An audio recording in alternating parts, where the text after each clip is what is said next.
The effects of bullying can last a lifetime.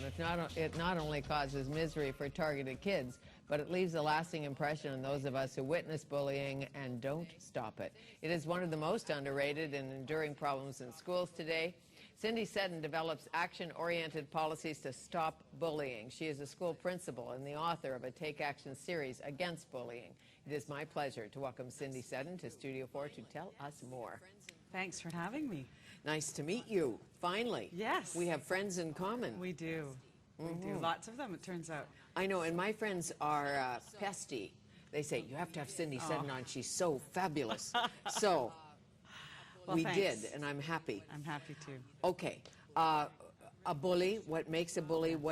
How do you define bullying? Okay, really good question. Bullying is an act of violence. That's sort of how we define it. It's bullies aren't born. Bullying is a learned behavior, and we need to remember that bullying is about power and control. So when a kid engages in bullying, they're looking to have some power and control over a situation. And not every single interaction. Unfortunately, I think it has happened that we've grabbed onto this term bullying, and then every interaction that's negative is bullying, and that is just not the case. Bullying is, some things have to be present. First of all, there has to be an intent on, if I'm bullying you, that I want to hurt or embarrass or humiliate you. There needs to be some power over you. Somehow, whether it's real or perceived, you need to think that I own more social power or physical power than you. And then my behavior is repeated to you. So I have an intention of wanting to bring you down somehow or embarrass you or hurt you. So it's not teasing, necessarily. It can be. It's not bad place. If you and I have equal social power status and we get into it, that's bad play. That's play gone bad. Our interaction's gone bad. But when my intention is, I know I can do this already, and I intentionally go out to hurt, embarrass, humiliate, cut you out of the social setting, make other people, I don't like you and I'm going to make all these people not like you too because I own my own power and my own group, then it is absolutely bullying. So if bullies aren't born, Yes. how are they made? Well, that's a question I asked when I was doing some research for the second book for parents. How to take action against bullying. So I did some research and I found out that there are children who enter kindergarten already with bullying tendencies. So okay, if it's not in kindergarten, where do I go? Back to the preschool? What's going on there? And I found out from preschool teachers that if we can define bullying behaviors, there are children, and I'm sorry to say, particularly girls, who enter at age 2 and 3 with some bullying behaviors already in place. And it sounds like this. You can't sit here, the station is closed, you're not allowed to play with us, you're not part of our group. So all of those are exclusionary behaviors and unwelcoming and designed to make someone feel isolated. Are they watching some of this action in their home? Are they watching their parents? Well, are they catching it? Sometimes they are. And I'm going to use the example of girl bullies because I find it fairly fascinating. Being a girl myself, having 2 daughters, I'm fascinated by the social milieu of girl growing up. Here's what we've learned. Let's say, for example, a little girl is at home and she watches an interaction between her mom and her dad, let's just say, and let's say mom wants something.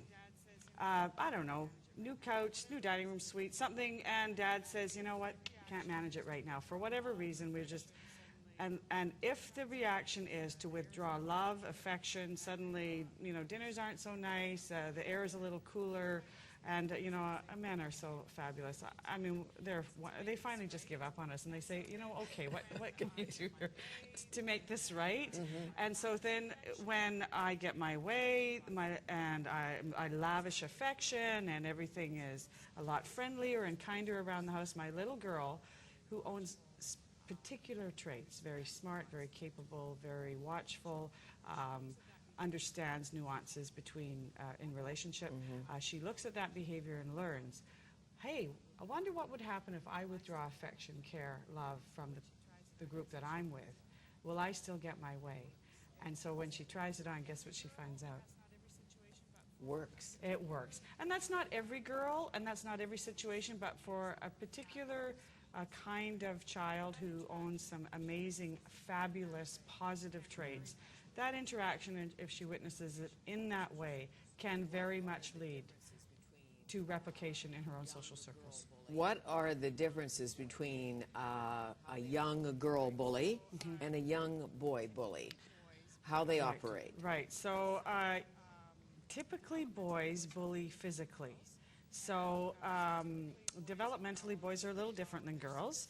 And so typically boys will use their power, their physical power over to take or hit or otherwise frighten other children. That's not always the case with girls. In fact, it's rare. Yes, except I beat up Raymond Benson when I was 3, and they said, if she does that again, she can't come to any more birthday parties. Okay, so what did you do? Well, I'm not sure, but I think I continued that particular behavior. And then he grew up, and last time I saw him, he was 6'3". Okay. So I didn't hit him anymore. Good. But it was a physical, Yes. some little girls hit. It doesn't necessarily mean you're a bully. No. Does it? It does not necessarily mean you're a bully. You know, developmentally, kids, that's one of the ways that they make themselves understood is through their physical actions. And, you know, interestingly, we learn that boys bully boys, but girls bully both. Really? Yes.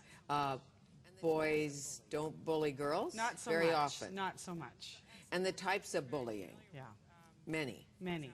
And so, most of them we're very familiar with. For example, physical bullying, the least sophisticated, the easiest to do.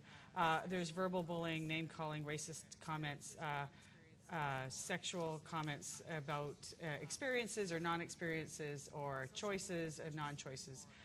There's social bullying, which is more of a girls' bullying thing, where you get left out of the social circle. Right. So you're in one day, and you're out the next, and you kind of don't know what's happened. No one's speaking to you. Nobody walks to class with you. No. And particularly as kids get older and sort of later middle and high schools, there's very, very clear lines of social stratification. So, you know, you belong to one group or another group. It's not often that one child will belong to two social groupings, right? So you're either an athlete or you're a brainiac, you're one of the cool kids, or you're one of the normal kids, or you're a band kid. So you find where you fit. Right. And you don't, if you're ostracized from that group, there's generally not another place for you to be except alone. No, but a lot of pain. And you're an innie or you're an outie. And when you're an outie, to become an innie is not easy. It's not easy. And sometimes it seems to adults so ridiculous. You're too fat, you're too thin, you have red hair, you have crooked teeth. Yes. You don't wear the right clothes. Yes. Or you do wear the right clothes. Oh, or you're too. the teacher's pet. Or you're too rich. Or you're too rich, or you're too good, or you're too pretty. We can't find one formula that will just say, okay, if you don't do things, then you'll be safe your whole life. You know, typically we find that kids will get targeted when they're new to a situation. So if you think about it when you come into a new school, so whether you know, depending on how your school district is structured, it might be once or twice, or even 3 times that you go to a different level. And really it's those times that the kids are most vulnerable. And that's when the adults at the school really need to be watching out. I mean, today's the first full day of school. Exactly. And today is a day that we need to really be sure. Today, tomorrow, the next day, the next day, the next day, for the first 2 or 3 weeks, really watch out for those singletons that are around and feeling lonely and disconnected, because disconnected is a possibility of a target. When you talk to the police, to teachers, to parents about how to get the information out of a child, whether or not they are being bullied, where do you start? What do you look for? Right. Well, we ask our parents to work with us because they are the ones who are going to see the kids the most, and they know their children the best, and we have to trust them. And I urge parents, please, please, please, don't dismiss your child as being too sensitive. Don't say, oh, you're too sensitive. Oh, just ignore it. Those two sort of unhelpful hints are not going to get your child out of the situation. So look and watch carefully, particularly now. The timing of this is so key because the next 2 or 3 weeks are key. If your child isn't feeling settled in school in 2 or 3 weeks, you need to get into that school. And if I'm the principal, you phone me up and you say, I need to talk to you because my kid is not feeling comfortable. In a nice way. Yeah. You don't want a parent to roar into the school and start yelling.